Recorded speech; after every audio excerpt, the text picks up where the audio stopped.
Buenas tardes y bienvenidos al curso de Antropología Pedagógica. Hoy daremos inicio a una aventura por el conocimiento de lo humano y su relación con la formación humana. En esta imagen podemos ver cómo nuestro planeta Tierra y las especies que aquí habitamos devienen de una evolución estelar. Esta es una galaxia en espiral. Esta definitivamente es una de las galaxias hermanas de nuestra Vía Láctea. Incluso algunos científicos consideran que el número de nuestras neuronas coincide con el número de estrellas en nuestra Vía Láctea. Estamos hablando de 100.000 millones de estrellas o de neuronas. En esta imagen podemos ver el planeta Tierra como una esfera y, como diría el poeta Heidegger y filósofo, ¿qué será de lo humano? Como esa criatura que está aferrada a un trozo de roca y metal azul. Y en estas otras imágenes encontramos ya un zoom acercándonos a nuestro sistema planetario, desde el cual nos hacemos unas preguntas iniciales de la antropología. La primera pregunta que tendríamos que hacernos es ¿qué es la antropología? Digamos que el término antropología deviene del griego antropos.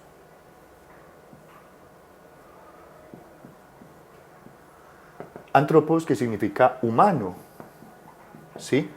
Y dentro de esa definición clásica de lo griego, pues la antropología sería una disciplina científica con métodos, técnicas, estrategias, un objeto de estudio en particular y un impacto social real.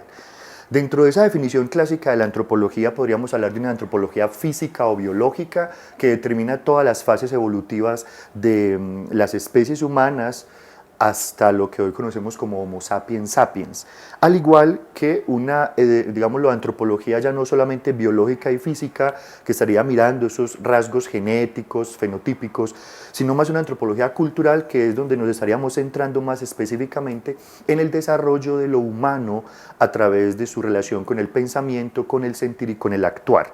Dentro de la antropología cultural podríamos decir que este curso va a tener un fuerte desarrollo porque la antropología pedagógica estaría indicando qué es aquello que nos hace humanos y cómo alcanzar la humanización a través de los procesos de formación humana.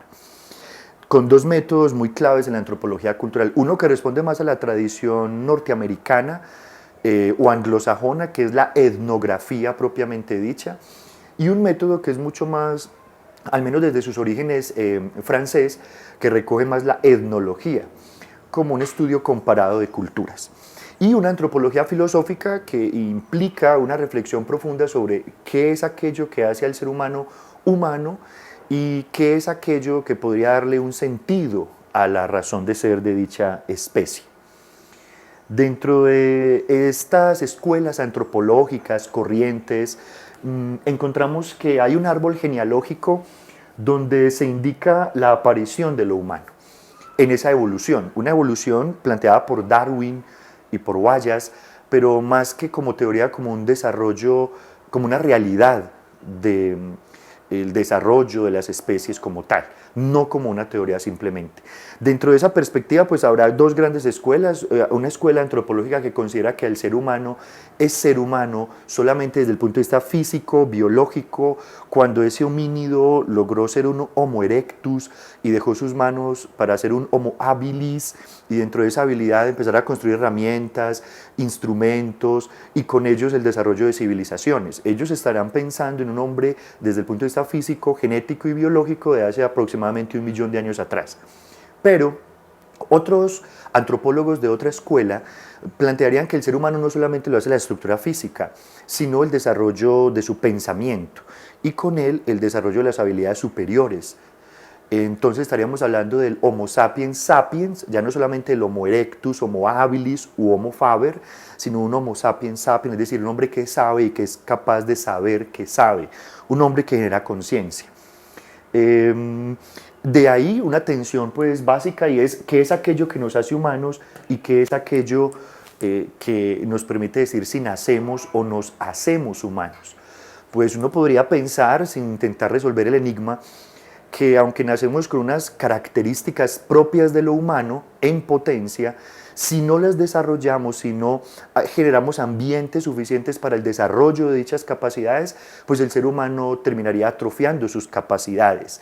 Está el mito del hombre salvaje o de los hombres que son criados por otras especies animales, donde pasados los 5 o 7 años no logran adquirir luego el lenguaje humano, ni el pensamiento simbólico y el pensamiento simbólico, filosófico, religioso, que otro ser humano en aras de estar junto con la comunidad sí podría alcanzar. De ahí que nacemos en potencia humanos, pero solo a través de la cultura, las costumbres, la comunidad, podríamos hacernos humanos. Y ahí el tema educativo.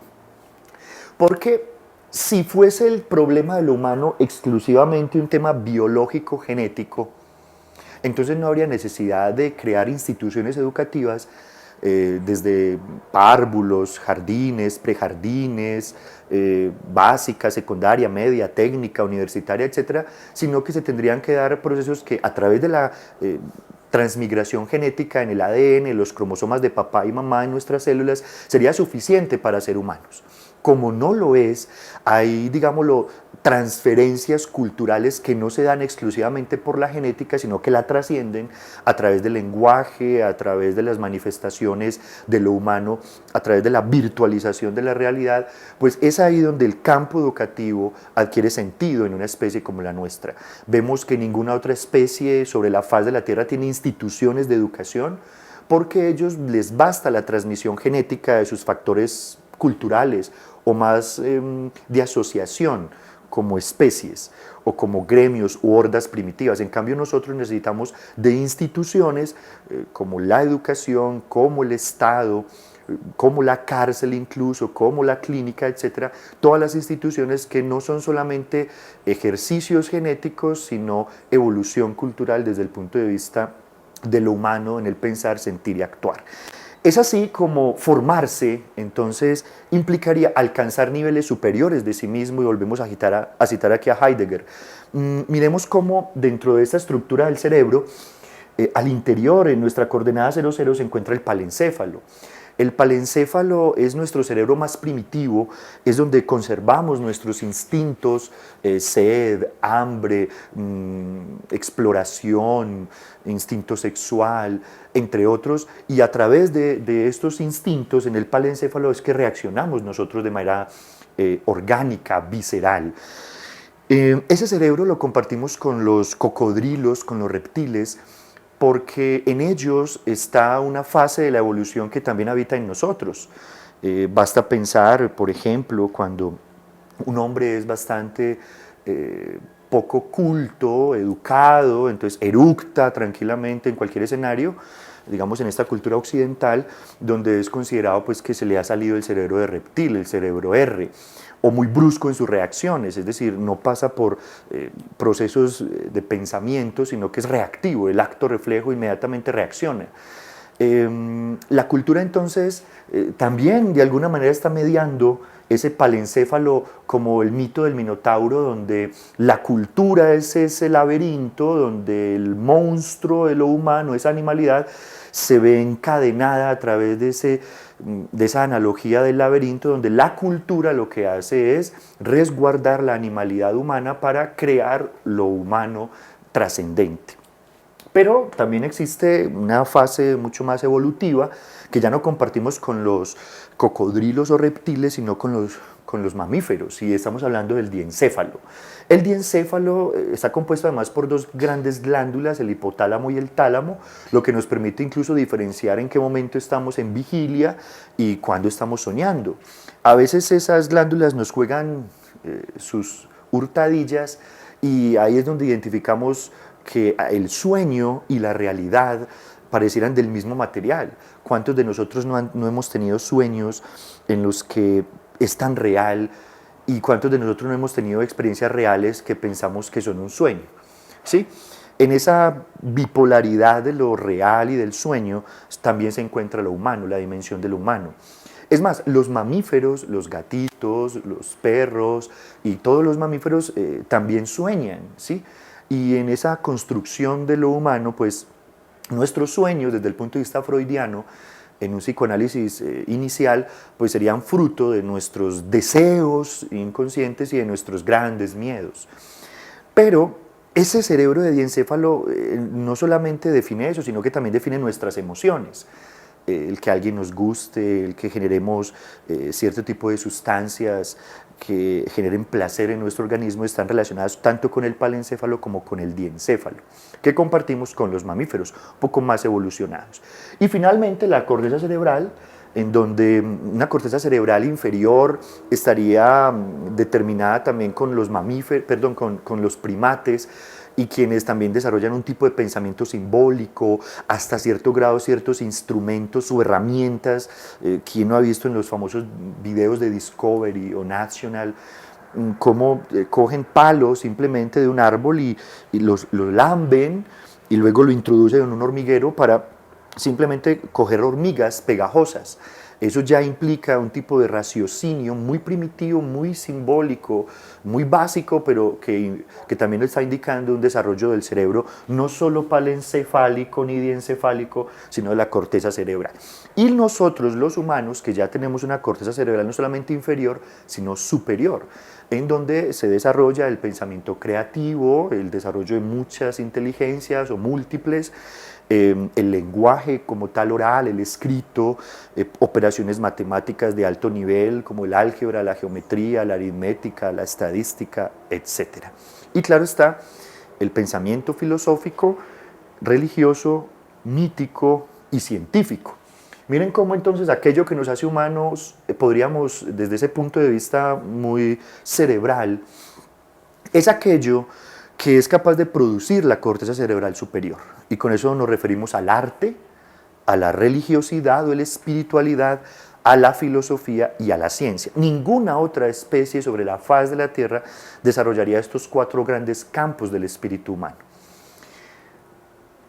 Aquí una imagen pues que representa desde las culturas más primitivas las Venus. Las Venus han sido mitos y ritos de lo humano que tratan de comprender cómo la fertilidad femenina, no solamente biológica sino cultural, es lo que nos permite conservar la cultura. Nuestros primeros maestros son nuestros padres y nuestras madres. Ya hablando un poco más desde el punto de vista de la antropología como ciencia, tendríamos que darle el mérito a Morgan. Lewis Morgan crea el evolucionismo cultural hacia el siglo XIX. No gratuitamente, lo que es la psicología, la antropología, el psicoanálisis, digámoslo en esta misma etapa, la sociología, incluso la pedagogía moderna adquieren estatuto de cientificidad, y hay un montón de autores que empiezan a buscar cómo desde el positivismo de Augusto Comte o de Emilio Durkheim en la sociología y en la física Newton tratan de traer esos principios de los métodos experimentales a las ciencias sociales. Así, Morgan habla más de un evolucionismo cultural porque él concibe que así las leyes de la naturaleza también se pueden aplicar leyes en lo social, y habla de 3 estadios humanos. Un primer estadio, digámoslo, salvaje, que luego pasaría a un nivel de barbarie y luego a un nivel de civilitas o de ciudadano, que se supone pues es el que deberíamos estar actualmente. Aunque desde otras visiones, ejemplo Taylor, en Religión y Sacrificio, él empieza a hacer planteamientos de cómo el pensamiento mítico y religioso son fundacionales de la civilización humana, y no por ser antiguos son simplemente salvajes o bárbaros, sino que también tienen cierto grado de civilización. Algunas causas históricas que nos hacen pensar del por qué surge la antropología como una ciencia. Pues primero, la Revolución Francesa de 1789 hace digámoslo, un manifiesto con la Declaración Universal de los Derechos del Hombre y del Ciudadano, con el nacimiento de los estados modernos, con la pérdida y la caída de los grandes imperios donde hay reyes, aunque aún existen, pero son, digamos, figuras que comparten parlamentos y fuerzas legislativas, ejecutivas y de otras formas de gobierno. Pero en este estado del siglo XVIII, pues digamos que la Revolución Francesa marca un hito porque está tratando de darle al ser humano el estatuto de sujeto civil, un sujeto civil que tiene derechos, y que si tiene derechos pues es capaz de autogobernarse a sí mismo. Antes de la Revolución Francesa nos gobernaban o con Dios o con el rey, ¿sí? Que era la representación de Dios en la tierra. Pero esa Revolución Francesa entonces y la Declaración Universal de los Derechos del Hombre y del Ciudadano empiezan a preguntarse por el hombre, ¿sí? Cómo gobernarse a sí mismo y cómo la educación sería una de las puertas más audaces para formar al ser humano. Recordemos que en Colombia, después de la famosa batalla de Boyacá de 1819, hacia 1822, solo 3 años después, se da la primera normal en Colombia, formadora de maestros. ¿Y por qué se da? Por la importancia que Simón Bolívar y Santander reconocían en la educación, porque si no se educaban a las criaturas, a los infantes, a los niños de la época, cuando Colombia se separa de España, ¿sí? No habría quien, a partir de la lectura y la escritura, defendiera sus derechos.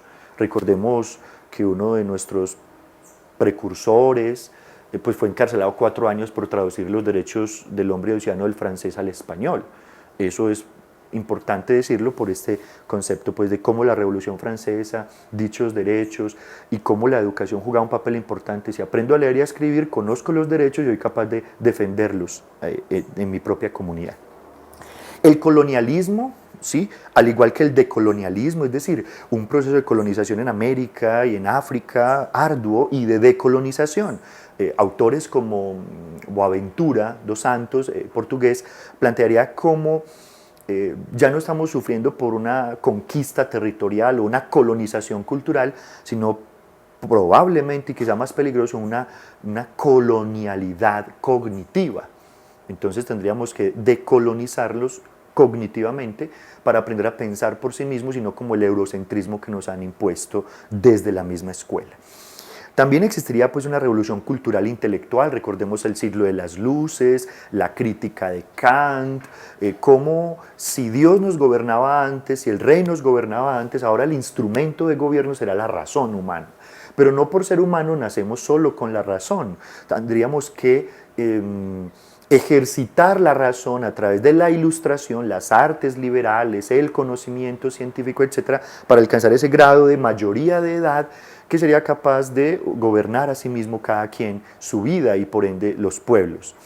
Al igual, los museos nacen curiosamente como una forma exótica, ¿sí? De reconciliarse del mundo europeo, del mundo civilizado, aquellos exóticos seres de tribus y volverlas sitio o lugar para observar lo raro.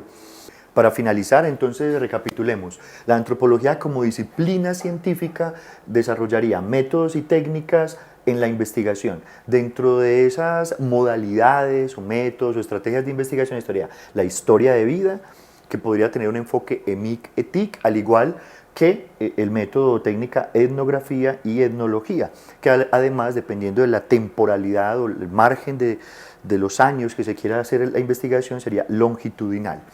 Desde ese punto de vista, pues una técnica fundamental de generación de información tendría que ser la observación directa o la observación participante. Estas son realmente importantes porque sin ellas no podríamos hacer una verdadera etnografía, quizá una etnología sí, porque la etnología recoge los resultados de las etnografías para hacer estudios comparados, pero indudablemente la observación participante o la observación directa son importantes, fundamentales para hacer etnografía. Y como técnicas de apoyo, nos lo decía Juan Carlos Franco, estaría la entrevista, dentro de ella el instrumento serían los cuestionarios y otras técnicas como interactivas como el conversatorio, el taller, los grupos focales, así. Este es pues una de las disciplinas más ricas en trabajo de diversidad de lo humano y a partir de ellas podríamos realizar estudios de etnografía educativa capaces de darnos herramientas pedagógicas para el desarrollo de nuestros procesos de formación con los estudiantes en cualquier nivel o grado. Una feliz tarde y gracias por estar con nosotros.